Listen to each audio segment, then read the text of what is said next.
2026 துலாம் லக்னக்காரங்களுக்கு எப்படி இருக்கும்?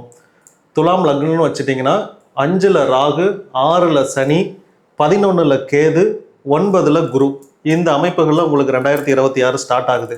6ல் சனி இருந்துச்சு அப்படின்னா நன்மையானது பார்த்துக்குவோம். எஸ், இது நன்மை தான். வியாதிகள் வந்து உங்களுக்கு குறையும்.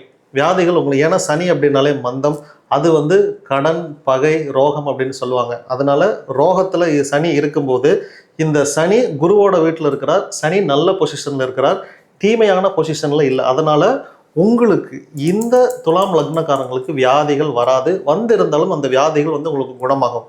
ஒன்னே ஒரு மைனஸ், உங்களுக்கு கடன் கிடைக்காது. இப்போ நீங்கள் யார்கிட்டயாவது பணம் கேட்டீங்க அப்படின்னா உங்களுக்கு தாமதமாக கிடைக்கும், இல்லைன்னா இல்லைன்னு சொல்லிடுவாங்க. ஏன் இல்லைன்னு சொன்னாங்கன்னா, கடன் வாங்கக்கூடிய இடத்துல ஒரு மந்தமான கிரகம் இருக்குது. அப்படிங்கிறப்ப கடனே மந்தமாக தான் வரும். இப்போ நீங்கள் நிறைய பேர் சொல்கிற கம்ப்ளைண்ட், சார் பேங்க்கில் நான் லோன் அப்ளை பண்ணியிருந்தேன், எனக்கு இன்னும் டிலே ஆகிட்டே இருக்குது, எனக்கு கிடைக்க மாட்டேங்குது. எஸ், அவர் இங்கிட்ட இருந்து இங்கிட்ட போனாருன்னா உங்களுக்கு லோன் வந்து கிடைக்கும். அப்போ நீங்கள் ஒரு மார்ச் மாதம் வரைக்கும் வெயிட் பண்ணுங்கள். ஒரு மிகச்சிறந்த மாற்றம் உங்களுக்கு நடக்கும்.